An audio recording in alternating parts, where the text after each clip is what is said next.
부동산 브리핑입니다. 윤석열 정부의 270만 호 주택 공급 대책과 GTX 사업을 진두지휘할 국토교통부 내 조직이 윤곽을 드러냈습니다. 주요 업무는 지난달 발표한 공급 대책과 관련해 제도 도입을 위한 후속 입법과 주택 공급 관리 등입니다. 전세가율이 80%를 넘어 깡통 전세 위험이 큰 아파트가 수도권에만 12만 가구로 웃도는 것으로 나타났습니다. 지어진 지 21년에서 30년 된 구축 아파트 비중이 가장 컸습니다. 대법원의 판결을 무시하고 물리적 버티기에 나섰던 전광훈 목사의 사랑제일교회가 결국 500억 원 규모의 보상금을 받게 됐습니다. 이로써 장위 10구역은 2,004가구 규모의 아파트와 부대 복리시설이 지어지는 재개발 사업이 본격적으로 진행될 예정입니다.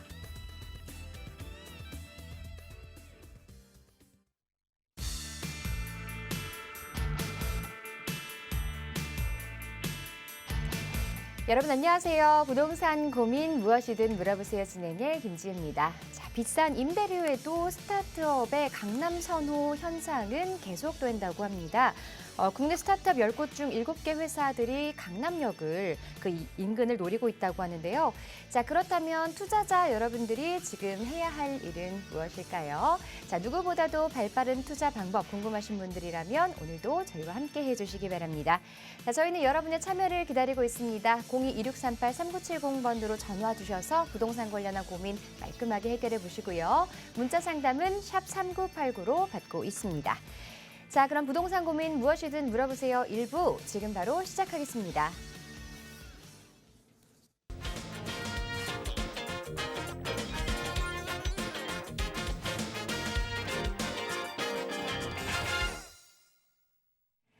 자, 매주 수요일 여러분의 부동산 관련 고민 말끔하게 해결해 주실 분이죠. 차원부동산투자연구소 차인훈 대표님 자리하셨습니다. 안녕하세요. 네, 안녕하십니까. 자연의 분노에는 우리가 무력할 수밖에 없는 것 같습니다. 태풍 흰남노가 드디어 또 지나는 갔는데 아픈 상처가 있습니다.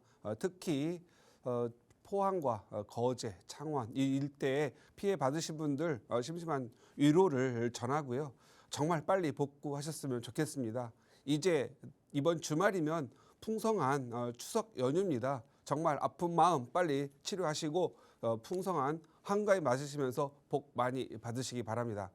요즘 태풍 못지않게 부동산에도 지금 어려운 시기가 지나가고 있습니다. 지금 태풍의 어떤 한 찻산 속에 놓여져 있는 것처럼 지금 폭풍 전야 같습니다. 하지만 분명 태풍은 지나가듯이 부동산의 어려움도 지나가리라고 생각합니다. 담담한 마음으로 가져가시고요. 부동산에 관련된 고민이나 또 궁금한 거 많이 있을 겁니다. 지금 이 시간을 통해서 여러분들이 활용하셔서 여러분의 궁금증 해결하시고 고민 해결하셨으면 좋겠습니다. 지금 전화 주시면 또 부지런하게 상담해 드릴 테니까 전화 주시기 바랍니다. 네, 부동산과 관련해서 여러분의 고민 해결해 드리고 있습니다. 지금 바로 고민 가지고 계신 분들은요. 전화번호 02-2638-3970번 그리고 유료 문자 샵 3989번으로 사연 보내주시기 바랍니다. 자, 여러분의 부동산 고민 해결에 앞서서 꼭꼭 박사 차인훈 대표가 준비한 명강의 시간이 준비되어 있는데요. 대표님 오늘 어떤 내용이 준비되어 있을까요? 네, 지금 부동산 경기가 좀 침체기 그리고 또 거래량이 거의 뭐 5분의 1, 20% 작년 대비 뭐 5분의 1로 반 조각 날 정도로 거래량이 없습니다. 지금 현재 부동산 시장도 태풍 찻잔 속의 태풍처럼 그 좀 고요한 듯 하면서 지금 현재 보이지 않게끔 두려움과 공포가 밀려오고 있습니다. 그런데 제가 봤을 때는 두려움과 공포를 좀 안 느꼈으면 좋겠다. 그리고 제가 봤을 때는 걱정하실 분들은 몇 있겠지만 제가 봤을 때는 전체적으로는 사뭇 어떠한 그 현재 지금 느끼고 있는 피부로 느끼는 것 좀 다르다. 그래서 거래량이 늘지 않았다. 거래를 할 수 없다. 반드시 가격 하락을 동반하게 됩니다. 그런데 이게 가격 하락이 막 거대한 태풍이 지나가서 폭락하거나 이럴 것 같지는 않습니다. 어느 정도 가격 하락은 있겠지만 조정기를 거치면서 좋아질 것 같다라고 생각을 하고요. 그 이유에 대해서 좀 말씀드려볼까 합니다. 오늘은 제목을 이번 부동산 하락은 과거와 사뭇 다르다. 과거와 사뭇 다르다. 우리가 과거에 지금 현재 부동산 폭락으로 크게 힘들었던 시기가 두 번 있었죠. 가장 큰 시기는 누가 뭐라고 해도 IMF였던 것 같습니다. 그 다음에 두 번째는 2008년에 있었던 미국발 리먼 사태였고요. 이번에는 지금 현재 부동산 규제와 러시아 침공, 지금 우크라이나 전쟁으로 인해서 세계 경제의 침체와 더불어서 좀 힘들어지는 것 같습니다. 그러면 뭐가 사뭇 다른가? 일단 IMF 때는 우리가 외환 위기, 그러니까 외환 위기, 결국 국가가 부도가 났죠. 우리 나라가 부도가 났습니다. 그래서 IMF 자금을 빌려다가 국난을 헤쳐나가는 시기가 있었습니다. 그래서 이때는 부동산이고 뭐고 관련 없이 모두가 가격이 폭락하고 이자가 무려 20%대가 넘도록 이자가 급등을 했었죠. 그래서 이 IMF는 우리가 그때 당시에 생전 보지도 못한 거고 경험하지 못한 거다 보니까 먼저 기업들, 당시 이 IMF 이전에는 기업들이 돈을 벌고 잉여금이 남으면 부동산으로 많이 잠궈놨었죠. 부동산으로. 특히 이 부동산으로 많이 갖고 있다 보니까 기업들이 부채 비율을 낮추고 위기를 모면하기 위해서 기업들이 시장에다가 부동산을 막 매각하게 됐습니다. 그래서 가격이 막 부동산 기업의 부동산 매각으로 해서 주도해서 내려갔죠. 그러다 보니 우리 개인, 우리 이 민간에서도 같이 동참을 해서 매각을 하게 됐던 겁니다. 그래서 이때는 짧은 시간 안에 굉장히 많은 폭락을 했었죠. 그리고 두 번째 미국발 리먼 사태, 여기는 그때 당시에 버블 7 지역이 있다 할 정도로 강남을 표현해서 분당 평촌에 이르기까지 버블 세존. 그래서 지나친 부동산 과잉 상승으로 인해서 버블 시대라고 보통 표현을 했지요.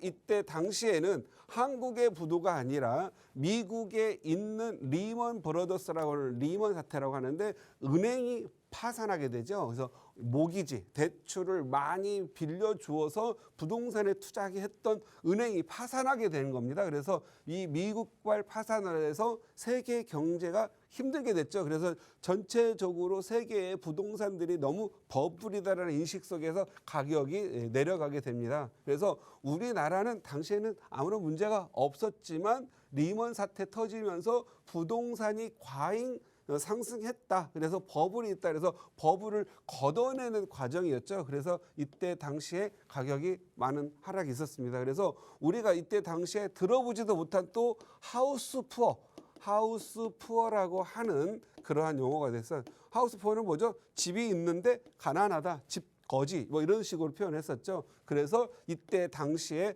역전세난으로 인해서 전세 자금을 빼지 못하고 하다 보니까 경매로 집을 정리하는 그런 경우가 많았었습니다.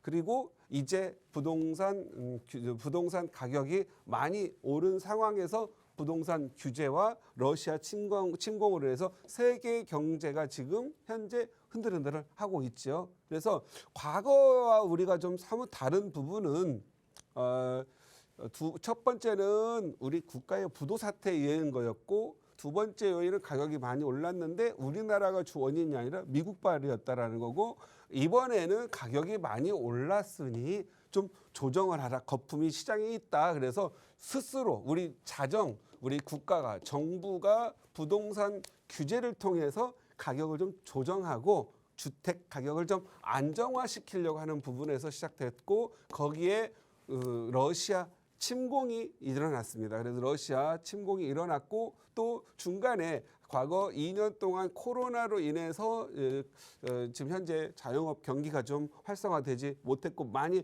고통을 받았죠. 이 과정에서 이 코로나에게 또 좀 정부가 예산을 좀 많이 부어서 어느 정도 경제 어려운 부분들을 이끌어가기 위해서 재정이 완화됐죠. 그래서 시장의 돈이 많이 풀린 상황이었습니다. 지금 현재 과거와 사뭇 다른 분위기 속에서 진행되고 있는데 과연 이 부동산 규제와 러시아 침공으로 인한 세계 경기의 침체를 과연 규제만으로 가져갈 수 있느냐라는 부분을 좀 생각을 해볼 필요가 있겠고요. 과거에 이 부동산 가격이 과연 하락을 했을 때 과연 누구에게 이익이 있었고 누가 결국은 잘 됐느냐를 우리가 분석할 필요가 있겠습니다. 지금 과거 IMF 끝나고 많은 분들이 부동산을 헐값에 매각을 했지요. 그리고 2001년과 2002년 사이 이 바닥을 지나면서 가격이 많이 올랐죠. 그런데 부동산 가격을 헐값에 팔았던 사람들은 다시 살 수가 있었을까요? 아마도 부동산에 대해서 실망을 많이 한 사람들은 매각을 하면 부동산 사는 게 무서워서 사지 않았을 겁니다. 그래서 매각한 사람들은 부동산을 다시 사지 않았을 거다. 그리고 두 번째, 가격이 이렇게 많이 오를 때 보면 과연 줍줍이를 할 수 있는 사람들이 누구였겠느냐? 결국은 현금을 가진 사람들이 많이 샀을 거다. 그리고 시간이 지나면서 2001년, 2002, 2004, 2005, 2007년까지 가격이 많이 올랐죠. 올랐을 때 누가 부자가 됐고 누가 잘 됐느냐? 결국은 내 주택 가지고 있고 내 아파트 가지고 있었던 사람들만 부자가 됐죠. 그리고 내 집을 팔아 제낀 사람들은 정신적 공황 상태에 이르렀죠. 그러다가 다시 또 미국발 리먼 사태가 터지면서 가격이 또 다시 하락을 하게 되죠. 하락을 했는데 과연 이때 당시에 저점에 있었던 것보다 더 하락을 했느냐? 그렇진 않았습니다. 그래서 가격이 많이 올랐지만 일부 거품은 빠져나갔지만 가격이 더 높은 상황에서 가격이 조정을 받고 다시 올라가게 되죠. 다시 이때 당시에 하우스 푸어였던 사람들, 가격이 어떻든 빚을 내서든 어떻든 유지하고 버텼던 사람들은 어땠죠? 지금 현재 이 시간 보면 가격이 많이 올랐죠. 그래서 지금 2012년과 13년 또 바닥을 거치면서 2021년까지 가격이 많이 올랐습니다. 특히 17년, 18년, 19년을 거치면서 더 많이 올랐던 부분이죠. 이때 당시에는 부동산 규제가 소위 양도세 2017년 8월 2일자로 양도세 중과세가 부활이 되면서 팔려고 했던 사람들이 팔지 못하고 닫아지면서 수요는 많아지고 공급은 없는 상황에서 가격을 더 많이 올리는 효과가 있었죠. 그래서 결국은 가격이 많이 오르니까 안 되겠다. 부동산 규제들을 강력하게 해야 되겠다 해서 지금 강력한 규제가 유지되고 있는 상황입니다. 그런데 이 강력한 규제가 계속되면 어떤 문제가 발생되죠? 제가 늘 말씀드리는데 이 경제라고 하는 바퀴에는 네 바퀴가 있는데 대기업이 운영해서 수출하고 하는 그런 기업이 한 바퀴가 있겠고 그 다음에 민간 우리나라는 특히 자영업이 많죠. 그래서 민간 자영업에 의해서 가는 하나의 바퀴가 있겠고 그 다음 부동산에 의해서 가는 한 바퀴가 있습니다. 부동산은 파생적 경기가 많죠. 뭐 부동산 경기가 잘 되면 공인중개사님들도 수수료를 가지고 또 나름대로 생계를 유지할 수가 있겠고 또 두 번째는 또 거래가 이루어져야 도배장판하는 회사, 이삿짐하는 회사도 이렇게 있겠고 그 다음에 경기가 잘 돌아가서 수요가 일어나면 또 건설 경기가 일어나니까 건설과 관련된 운수, 장비, 시멘트, 원자재 그리고 수많은 인력들 현장에서 일하는 인력들이 많이 벌겠죠. 그런데 이렇게 경기가 규제가 있으면서 거래량도 없게 되면 그 전체적인 경기가 좀 내려가겠죠. 그 다음에 이 경기 속에서 살아가려다 보면 뭐 주식도 있겠고 파생적으로 운영하는 은행 그리고 이런 은행이라든가 이 유관 기업들이 또 성장을 하면서 성장을 하겠죠. 그러다 보면 이 네 개의 바퀴가 이렇게 굴러가야 되는데 이 부동산이라는 부분을 규제를 지나치게 하면 경기가 빵꾸가 나서 이 빵꾸난 부분이 줄어들겠죠. 그래서 경기가 들어가는 부분들은 더디게 돌아갈 수밖에 없는 거죠. 그래서 부동산 규제는 과거 노무현 정권 시대도 좀 못을 많이 박아놨었는데 결국은 2014년에 풀 수밖에 없었죠. 경기가 지나치게 위축이 돼서 오히려 중산층이 서민화되고 서민들은 빈곤화되는 그러한 현상들이 많아졌기 때문에 결국은 부자를 그리고 부동산 가격을 잡으려다가 더 서민 경제가 더 무너지고 파탄이 이르는 그런 경우가 있었죠. 그래서 지금 이렇게 부동산 규제 또 문재인 정권에서 이제 부동산 규제는 다 만들었다고 보시면 되잖아요. 그래서 문재인 정권에서의 이 규제는 결국은 부동산 경기를 돌리지 않는 경기, 그러니까 부동산 이 공급을 좀 해서 시장의 원리, 시장을 좀 이렇게 수요 공급에 의해서 이렇게 운영되는 것보다도 너무 과열되니까 규제를 일방했기 때문에 결국은 이 지금 현재 윤석열 정권에서는 이 경제를 어떻게 살릴 거냐가 그냥 가장 큰 관건이지 않겠느냐 이렇게 생각이 들고요. 또 이번 부동산 하락의 시점을 보시면은요.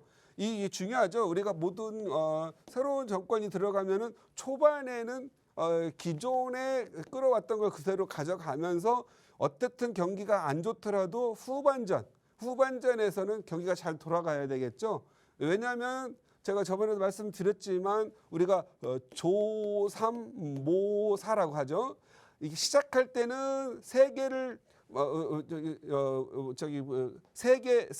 이익을 주고 끝날 때쯤 4개의 이익을 주는 것처럼 보이면 경기가 살아나는 것처럼 보이잖아요. 그런데 4개를 주었다가 3개로 주면은 이 경제가 잘 안 돌아간다고 해서 불만이 많아져서 정권 유지에도 좀 어려운 부분들이 있습니다. 그래서 제가 봤을 때는 인위적으로 만들지는 않겠지만 결국은 정권의 후반전에서 경기가 잘 돌아간다고 한다면 좋다라는 거죠. 우리는 이제는 우리 부동산 세계나 아니면 정치 세계나 이게 서로 맞물려서 서로 잘 되게 하려고 하는 게 있고 또 우리 민간 입장에서도 결국은 이렇게 어려운 경기가 있는 것보다도 좀 더 풍요롭고 잘 살고 특히 고민 안고 사는 게 좋겠죠. 그래서 좀 안정적인 그런 상황을 많이 생각하고 있는데 제가 봤을 땐 지금 현재 이 부동산 규제가 오래 간다라고 하면 경제 침체가 더 심화될 거다. 그래서 이 부동산 규제는 풀리게 될 거다. 그래서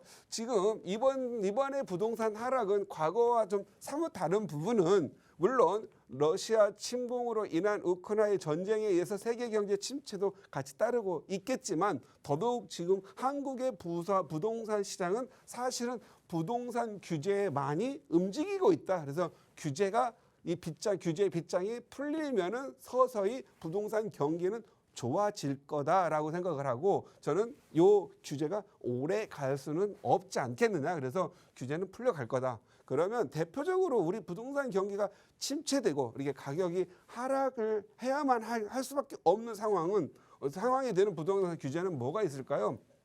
첫 번째는 가장 무서운 게 중과죠, 중과. 일반적인 세율로 우리가 일반 세율은 보통 6에서 45%의 세율을 먹이고 있습니다. 그런데 중과는 여기에 2배 또는 취득세 같은 경우에는 2배, 3배가 되겠고 양도세 같은 경우에는 20% 추가과세, 30% 추가과세. 그다음에 종부세 같은 경우에는 150%에서 300%의 1.5배에서 3배 정도의 중과가 있는데 중과가 지금 무서운 이유는 지금 현재 우리나라는 내가 아파트와 그리고 부동산을 갖고 있으면 일단 재산세를 6에서 45%를 냅니다. 그런데 일정 금액 이상을 더 갖고 있다고 하면 종부세라고 해서 종합부동산세 중과를 하지요. 종합부동산세를 내지요. 이것도 지금 현재 이중적인 과세. 그리고 이 부분은 지금 현재 헌법재판소에 올라가 있죠. 내가 내 재산 갖고 있는데 한 번 냈는데 또 종부세 많이 갖고 있다고 또 더 내게 하냐? 그래서 부자 된 게 대한민국에서는 무슨 죄냐? 이렇게 해서 이 재산세, 종부세가 이중 과세적인 성격이 있다 해서 지금 헌법재판소에 있습니다. 그런데 재산세에다가 종부세 내는 것도 지금 부담이 되는데 여기에 또 많이 갖고 있는 사람은 종부세에다가 또 중과를 해서 또 150%에서 이 300%를 더 내게 되죠. 이 중과가 지금 무섭습니다. 그래서 이 과거에 보통 집 하나 우리나라는 보통 은퇴를 하고 나면 일할 수 있는 게 많지가 않죠. 이제 막 젊은 사람들 대학 졸업해서 일자리 찾기 힘든데 은퇴하고 나서 다시 또 일자리를 찾는다라는 건 굉장히 어렵고 또 경력 단절 되신 분들이 다시 일자리를 찾기가 힘들죠. 그러다 보니까 이제 젊었을 때 남들 쓰고 할 때 덜 쓰고 열심히 모아가지고 내 집 하나 사는 거 아파트 하나 두고 그 다음에 자영업을 할 수 있는 분들은 자영업자로 가겠지만 또 하나 자그마한 소형 아파트라든가 아마 뭐 오피스텔 뭐 이런 걸 사가지고 또는 근린생활시설이라 해가지고 상가 같은 걸 사가지고 월세를 받죠. 그래서 자기가 은퇴 이후에 국민연금 받는 거 하고 그 다음에 또 월세 나오는 걸로 생활을 했죠. 그 중에서도 아파트, 소형 아파트가 월세가 안정적으로 나와가지고 많이 샀었는데 이제 이게 중과가 붙다 보니까 오히려 내가 월세를 받아 생활하려고 했더니 종부세 중과로 인해서 너무 고충이 많이 받는 거예요. 그리고 과거에는 아파트가 갖고 있고 내가 사는 집 외에는 임대 아파트라고 그래가지고 임대주택을 했었는데 이 아파트에 대해서는 이젠 주택 임대사업자도 낼 수가 없고 무조건 중과 대상이 되고 있죠. 그래서 이 부분들도 다시 원상태로 일부는 가지 않겠느냐 이런 생각이 듭니다.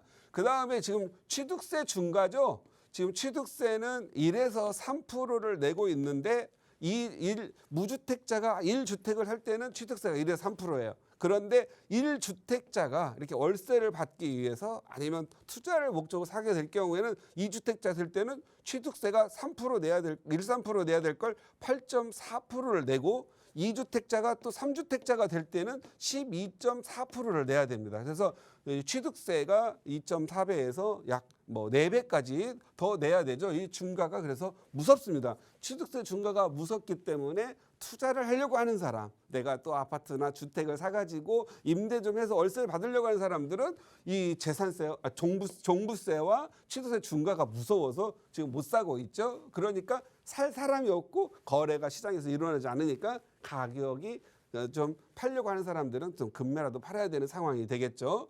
자, 그리고 지금 현재 요건 참 묘하죠. 양도세 중과. 양도세 중과는 아까 말씀드린 6에서 45%인데 2주택자가 경우에는 20%의 추가 과세가 있고 또 3주택자가 이상 다주택자는 30%의 추가 과세가 있는데 요 양도세 중과를 지금 현재 한시적으로 지금 현재 완화를 했죠. 이 부분은 우리 윤석열 정부에서 지금 하고 있는 부분인데 지금 올 5월 9일에서 2022년 9월에서 2023년 5월 9일까지는 한시적으로 양도세 중과를 하지 않고 일반 과세를 하겠다. 일반 과세를 한다라는 것은 1년에 2%씩 3년 이상 보유한 사람들한테는 장기 보유 특별공제도 지금 적용이 되죠. 그래서 이 한시적으로 열어준 시간, 이 1년 안에 매각을 해서 여러분은 주택수를 좀 줄여라 이렇게 하고 있는데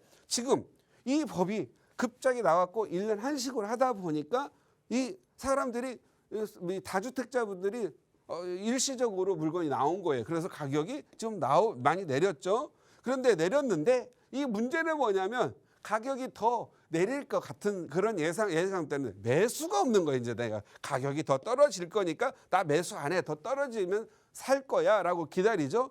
그래서 지금 현재 기다리는 사람들이 아마도 여기를 기다리고 있는 것 같아요. 내년 5월 9일 이전에 급한 사람들이 다주택자리 물건을 던질 거다. 나는 그때 줍줍이 해야지 하고 지금 준비하고 있겠죠. 그렇다면 5월 9일 이전에 매매를 해야 되니까 어떻게 해야 되죠? 보통 내년 3월에서 내년 5월 9일 사이를 기다리는 분들도 있겠죠. 그리고 5월 여기 또 다주택자 입장에서는 내년 5월 9일까지 못 팔면 6월 1일이 되면 또 다시 재산세하고 종부세 중과세가 또 되겠죠. 그러다 보니까 요 이전에 팔아야 된다는 생각을 하고 있겠죠. 그래서 지금 이 짧은 1년이라는 시간 동안에 서로 팔고 매수자는 내 집 마련할 사람들은 싸게 살려고 지금 현재 서로 눈치를 보고 있는 것 같습니다.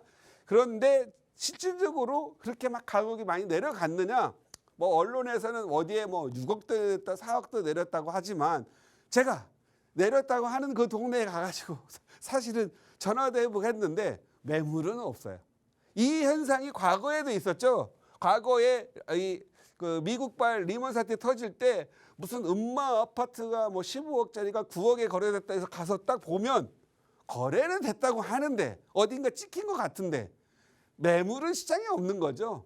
왜? 이 사람들은 내가 이렇게는 안 팔아. 나는 그래도 강남인데 그래도 서울인데 내가 갖고 있으면 자식들한테 증여라도 해주면 되겠지 하고 안 파는 거죠. 그래서 생각보다 싼 매물들은 지금 특수 거래가 되지 않겠느냐. 특수 거래.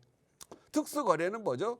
아는 지인에게 싸게 판다든가 아니면 아는 자녀분들 이제 직장 다니고 뭐 전세 사는 데 싸게 판다든가 아니면 싸게 뭐 증여를 한다든가 어떤 특수 거래가 있지 않고서는 이렇게 지금 현재 매물이 막 나와 있어야 되는데 가서 살려고 하면 없죠.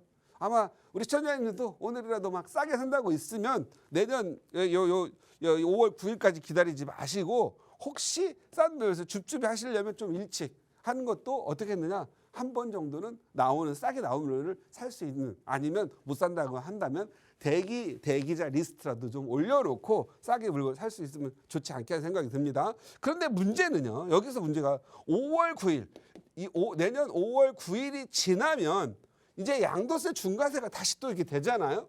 그리고 나서 6월 1일이 또 지났어요. 그 한 달 사이니까 지났어요. 그러면 종부세 맞을 사람이 이미 맞고 양도세 중과세가 된다라면 다시 시장에서 물건을 걷어들이겠죠. 걷어들이면 또 시장에서는 수요와 공급 문제가 발생이 되겠죠. 지금 시장님 생각하실 때 서울에 수요가 많다고 생각하세요? 공급이 많다고 생각하세요? 당연히 수요가 많습니다. 그래서 공급은 부족합니다. 지금까지 모든 공급은 현재 계획이 발표되고 하나의 정부의 계획이 발표된 거지. 270만 세대도 서울에 공급되는 거 아니잖아요, 다. 그래서 계획된 거지. 이 계획이 실현이 되려면 얼마나 걸려요?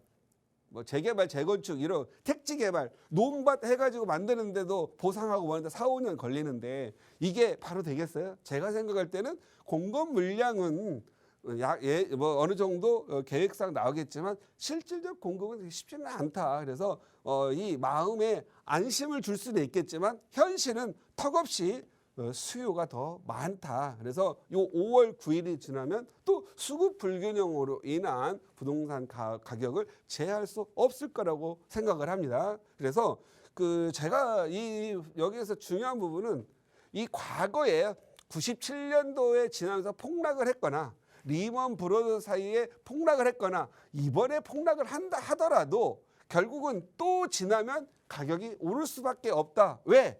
화폐 가치가 하락을 하니까. 화폐 가치 하락.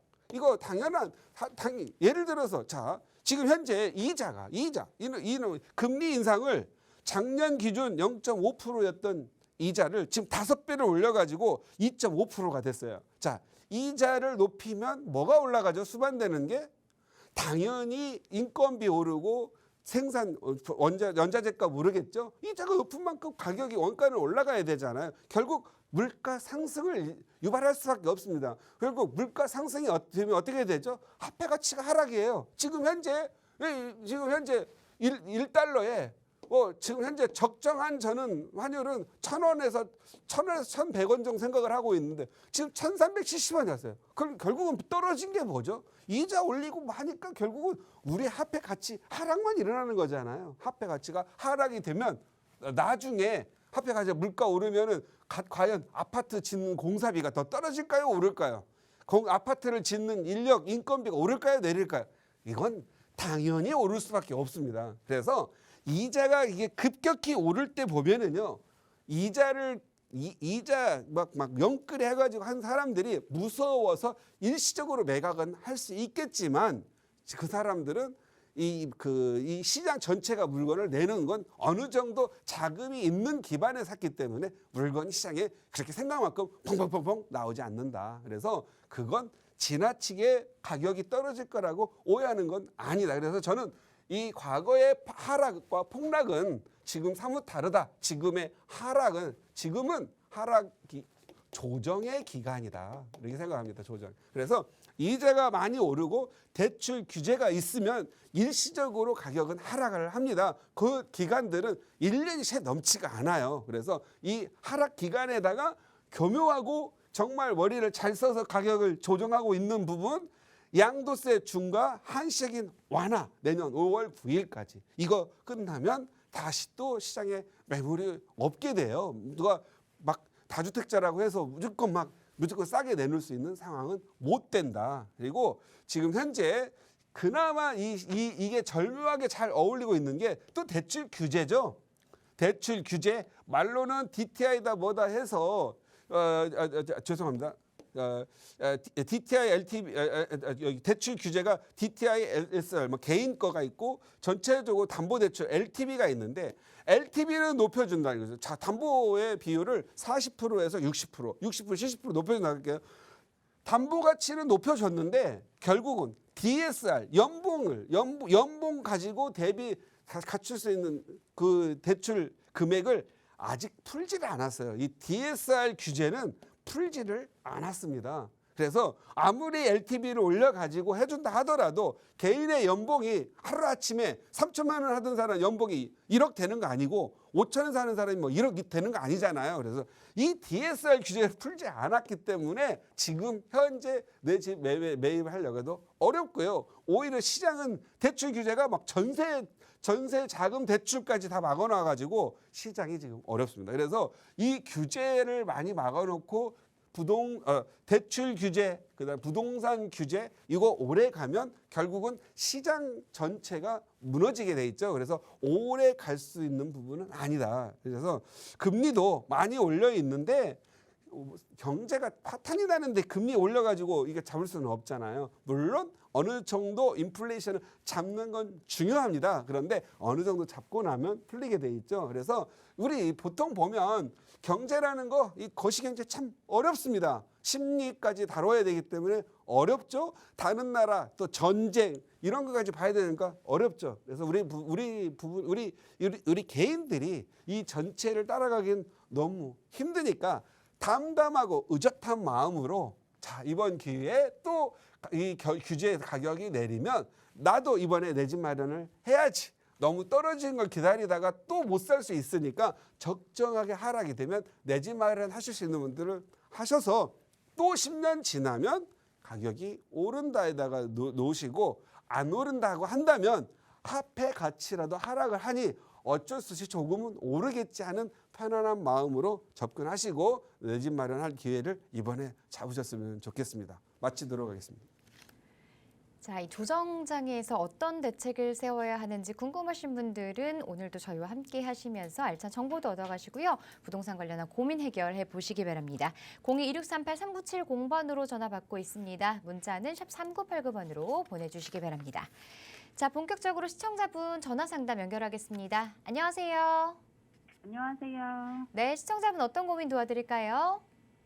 네. 지금 제가 1가구 2주택 아파트를 가지고 있는데요. 네. 하나 정리하고 비과세 혜택 받으면서 좀 상급지로 이동하고 싶은데요. 네. 보고 상담 드리고 싶어서 연락드렸어요. 자, 지금 매도 계획 갖고 계신 아파트 어떤 곳일까요? 행신동에 있는 소만 9단지 아파트 있고요. 그다음에 네. 등촌동에 있는 등촌 동성 아파트 가지고 있어요. 아, 지금 두 채 중에 어떤 집을 매도를 원하시는 건가요? 우선은 소만 주공을 먼저 매도 생각하고 있어요. 네. 자, 그리고 혹시 살펴보고 계시는 상급지 어떤 곳이 있을까요? 제 구체적으로 아직 한 건 없는데 우선 네. 상계동 재개발 구역을 보기는 했거든요. 네, 알겠습니다. 네. 앞으로의 투자 방향과 전략에 대해서 한번 의견 들어보겠습니다. 네. 네, 안녕하세요. 네, 안녕하세요, 대표님. 네, 반갑습니다. 네, 이 반갑습니다. 시간에는 원칙적인 거 말씀드릴 테니까 잘 새겨 네. 들으시고요. 네. 다 팔고 나시면 어디를 네. 투자해야 될까는 것은 좀 굉장히 전략을 잘 네. 짜야 됩니다. 네. 그것은 다른 2명의 더 전문가와 또 상담해 보셔가지고 네. 좋은 결정하셨으면 좋겠고 오늘은 제가 방향 제시해 드릴게요. 네. 일단 둘 다 매각하십시오. 다만 매각의 순서는 어떤 네. 게 지금 먼저 팔아야만 비과세가 되죠? 행신동이요. 행신동. 행신동 매각하세요. 하세요. 뭐 지금 행신동도 재건축한다 뭐 한다 하잖아요. 예, 옛날에 이 행신동이 KTX 옛날 들어올 때 난리가 났었죠 한번. 네. 근데 난리가 난 상황에서도 가격이 어때요? 잘 안 오르죠. 네. 예, 지금 요거의 복병이 뭐냐면은요. 화전역 주변에 창릉지구, 그죠? 네. 창릉 창릉 3기 신도시가 들어오잖아요. 네. 그죠? 공급량 많죠? 네. 예, 그리고 사실 여기 보면 이 행신동 다음에 보면 일산 있죠? 네. 일산 다음에 뭐죠? 파주 있죠? 파주. 네. 파주 다음에 뭐 있죠? 북한 있잖아요. 네. 예. 이 동선이 북한도 뭐 통일돼가지고 가면 모르겠지만 거의 동선이 끝나 있기 때문에 창릉의 공급만 가지고도 저는 충분하다. 네. 예, 밑에 내려가면 막 저 부산까지 그냥 동선이 많이 있잖아요. 그죠? 네. 그래서 일단 저는 매각하시고요. 비과세로 지금 현재 등촌동에 갖고 계신다겠죠? 네. 등촌동 동성 아파트요.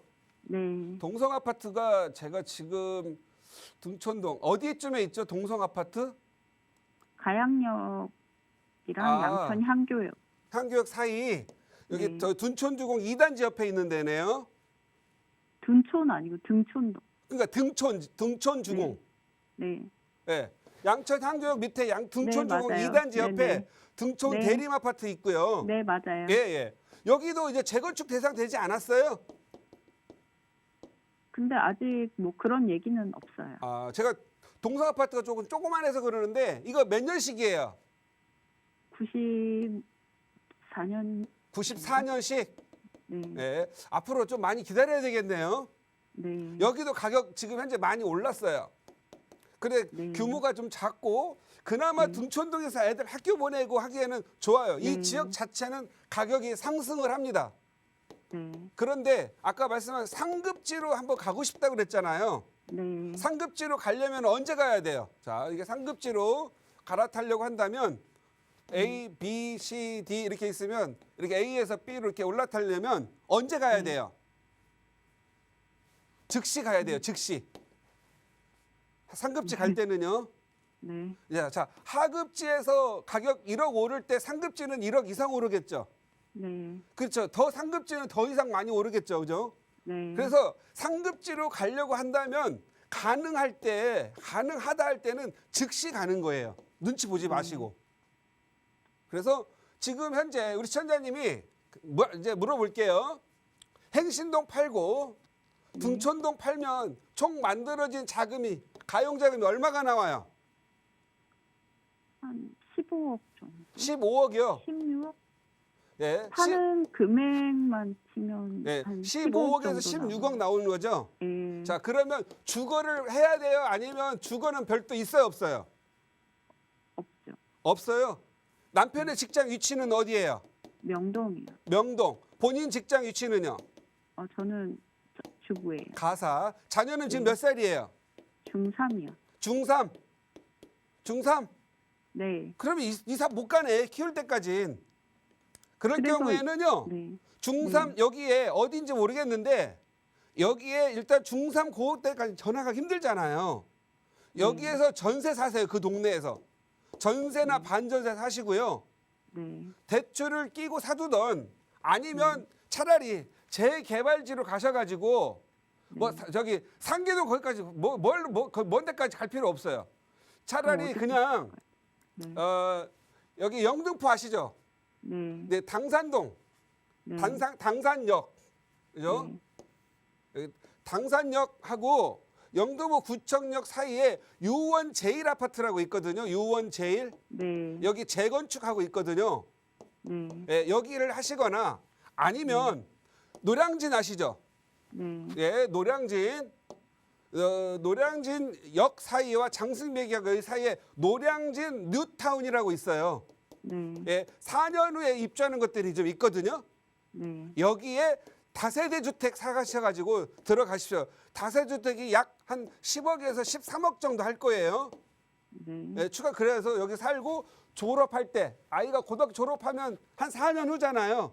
그때 새 아파트 입주하면 좋겠죠. 네. 예, 그렇게 저는 이렇게 말씀드릴 테니까 파는데 좀 시간이 걸리실 거예요. 네. 파는 시점에서 다시 한번 어디를 사야 되는지 한번 다시 고민해 보시고 상담 받아보시기 바랍니다. 네. 네. 감사합니다. 감사합니다. 네, 일단 둘 다 매도 쪽으로 방향을 잡아드렸고요. 매도하시는데 조금 시간이 걸리는 만큼 매수 계획 다시 한번 상담 신청하셔서 꼼꼼하게 받아보시길 권유드렸습니다. 자, 계속해서 다음 시청자 상담 전화 연결하겠습니다. 안녕하세요. 안녕하세요. 반갑습니다. 네, 전화 잘 주셨어요. 어떤 네. 부분이 궁금하신가요? 예. 제가 궁금한 건요. 네. 제가 용산구 효창동 5-208 그게 다세대를 하나 갖고 있는데요. 네. 그게 지금 재개발 말이 이렇게 좀 붐이 돌면서 정비구역 지정 공람이란가 하여튼 뭐가 들어간 것 같아요. 네네. 네, 그게 들어갔는데 제가 이제 저는 그거 집을 짓는 것보다 예를 들어서 지금 아직은 확정이 안 됐는데요. 네. 내가 지금 알고 싶은 것은 제가 이거 집을 지어서 나중에 들어가려고 하는 건 아니고 네. 제가 중간에 그 집을 이제 이게 재개발이 확실히 되는 걸 알면 이 집을 팔으려고 그러거든요. 아, 투자 목적으로 가지고 계시는군요. 네네. 네. 그러면 제가 집을 팔으려고 그러는데 제가 이거 분양 받아본 건 한 번도 없거든요. 네. 그래서 이걸 어느 시점에 이걸 팔아야 분양권도 새로 산 분한테 넘어가야 되고 이거 아무 때나 파는 게 아닌 것 같아요. 그리고 제가 이 집을 지금 갖고 있는 게 그 임대사업자를 낸 지가 네. 지금 만 2년 됐어요. 네. 그런데 임대사업자를 낸 것도 이게 아무 때나 팔아도 되는지 그런 걸 잘 몰라서 네, 알겠습니다. 제가 한번 여쭤보려고 전화 드렸어요. 네, 일단 매도 타임이 궁금하신 것 같은데 상담 자세히 받아볼게요. 네, 감사합니다. 네. 네, 안녕하세요. 안녕하세요. 네, 반갑습니다. 반갑습니다. 예. 네, 설명 잘 들었고요. 예. 자, 그러면 우리 시청자님이 효창동 말고 다른 데 또 뭐 갖고 계세요? 다른데 서교동에 투룸이 또 하나 있고요. 예, 서교동 투룸. 예, 그리고 신촌하고 이대역 사이에 노고산동. 새로 진 투룸을 하나 또 갖고 있어요. 예. 네, 근데 이제 이것은 이제 제가 갖고 있는 게 아니라 저희 아들이 이제 사서 그걸 갖고 있는데요. 예, 아들이 예, 몇 이것도- 살이에요? 지금 45인가 저 아들 나이 예. 45인지 하여튼 그 정도 되는데 이 건물도 지금 이게 아들이 산 거거든요. 네. 그래서 그래서 알겠습니다. 결론 빨리 내드릴게요. 이제, 네. 네, 아들을 위한 거라면은요. 무조건 계속 보유하세요. 보유를 해라고요. 예. 그리고 지금 아니요, 현재 근데 선생님 있잖아요. 대표님 있잖아요. 이제 우리 아들이 집이 있어요. 큰 게 하나 지가 살고 있는 게 저기 동백종 그쪽에가 한 39평짜리를 하나 갖고 있기 때문에 얘가 이제 어디요? 어디? 그 동백 쪽이라고 그랬거든요. 주소를 잘 몰라요. 근데 예. 이제 거기서 살고 있으면서 예. 이제 시청자님, 이런 거 하나씩 산 거예요. 예. 시청자님 이제 제가 말할게요. 이제 말하지 마세요. 시간 없으니까. 예. 동백지구 아파트에 있잖아요. 네. 이거 아무리 갖고 있다 하더라도 효창동 빌라 이후 재개발 역세권 재개발 들어가거든요. 네. 이것보다 가격이 이게 더 나아요. 네. 예. 그래서 아드님이 예. 한마디 말씀드릴게요. 예. 평생을 벌 돈을 예. 평생 많이 벌 돈을 모아도 예. 효창동 요거가 돈 벌어준 게 더 많아요. 예. 아셨죠? 예. 예. 그리고 앞으로 예. 아드님을 대신해서 상담 받지 마세요. 예. 아들 보고 직접 하시라고 하세요. 그게 예. 더 도움이 되니까요. 그래서 네, 그냥 여기 네. 지금 역세권 재개발이니까요. 예. 계속 보유하시고 아파트 받으라고 하세요. 아파트 아. 받으면 20억은 넘어가요. 20억 넘어가요? 예, 그렇습니다. 예. 예, 마치도록 할게요. 네네, 감사합니다. 네. 예, 예. 네, 일단은 보유를 좀 계속 하시기를 권유드렸으니까요. 참고해 보시기 바랍니다. 자, 계속해서 이번에는 문자로 온 사연 만나보도록 하겠습니다. 5312번님이 보내주신 내용인데요. 여유 자금을 1억 5천만 원 정도 보유하고 있습니다. 서울 일대에 투자할 수 있을까요? 투자해도 괜찮을까요? 라고 보내주셨는데 대표님 서울 일대 1억 5천만 원 정도로 투자할 수 있는 곳들 어떤 곳들일까요? 네, 지금 현재 1억 5천을 가지고 투자를 한다면 일단 서울은 어렵습니다.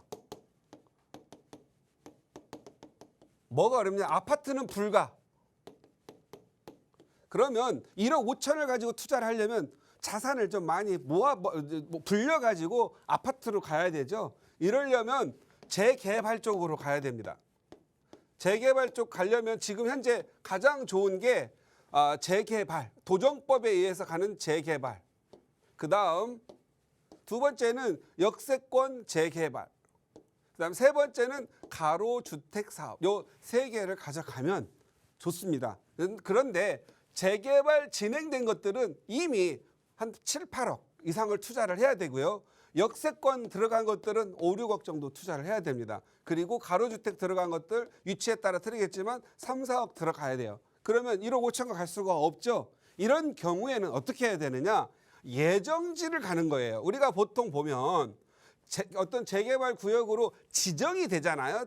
정비 구역으로 지정이 되면 우리가 아파트 되는 데까지 보통 10년 된다고 했을 때 아파트가 되면 우리가 투자를 할 때 재개발 이렇게 금액이 이렇게 쭉 형성되가 재개발 구역이 지정되면 3, 4억 정도 가격이 오릅니다. 그 다음 쭉 오르다가 조합 인가 정도 되면 5, 6억 정도 오릅니다. 그러다가 쭉 되고 입주할 때 되면 한 10억 정도 오르죠. 우리가 이 오르는 금액, 정비구역 지정된 지역으로 가가지고 1.5억을 가지고 1억 5천을 가지고 한다? 이건 불가능하겠죠. 우리 여기에서는 중요한 거 정비구역 지정 예정지. 여기서는 노후 주거지죠. 노후 주거지. 노후 주거지를 가셔서 보통 노후도가 한 55에서 한 60% 정도 되고 그리고 나서 3, 4년 있다가 67%의 노후도가 넘어갈 지역을 찾아서 가는 게 좋겠죠. 그래서 제가 오늘 생각나는 곳은 여기가 좀 생각이 나네요. 투자 시간이 있으면 더 많이 설명해 드리겠는데 여기 좋습니다. 여기 투자하십시오. 1억 5천을 가지고 장승배기역 아시죠? 장승배기역. 여기 지하철 7호선 여기가 강남입니다. 그리고 여기가 방배동, 사당동 이렇게 지하철 7호선을 쭉 타고 가면 장승배기역이 있고 여기 노량진이 있습니다. 바로 여의도가 여기죠. 여의도가 여기에 노량진 뉴타운 진행되고 있는데 여기 밑에 보면 자이가 짓고 있는데 여기 상도 14구역. 상도 14구역은 6, 7억 넘어가죠. 바로 위에 있는 상도 14구역 북측에 있는 여기 노후 주거지 다세대 주택 빌라를 사시면 제가 봤을 때는 한 2, 3년에서 3, 4년 있으면 재개발로 가면서 구역 지정되면서 가격이 많이 오를 걸로 보여집니다. 이 정도로 마치도록 하겠습니다. 네, 여유자금 1억 5천으로 투자할 수 있을 만한 지역들 살펴봐 드렸으니까 참고해 보시고요. 더 자세한 내용 궁금하시다면 전화로 상담 신청해 주시기 바랍니다. 자, 부동산 관련 고민 가지고 계신 분들 위해서 전화번호 다시 한번 안내해 드릴게요. 무료 전화 02-2638-3970번으로 전화 주시면 되고요. 문자가 편하신 분들 샵 3989번으로 유료 문자 이용해 주시기 바랍니다. 자, 이 프로그램은 시청자 여러분에게 보다 다양한 정보를 제공하기 위해 제작된 것으로 해당 부동산의 가치나 가격의 상승 하락은 보장하지 않습니다. 이 점을 꼭 유념해 주시고요. 저희는 잠시 후 2부에서 다시 찾아뵙겠습니다. 잠시만 기다려주세요.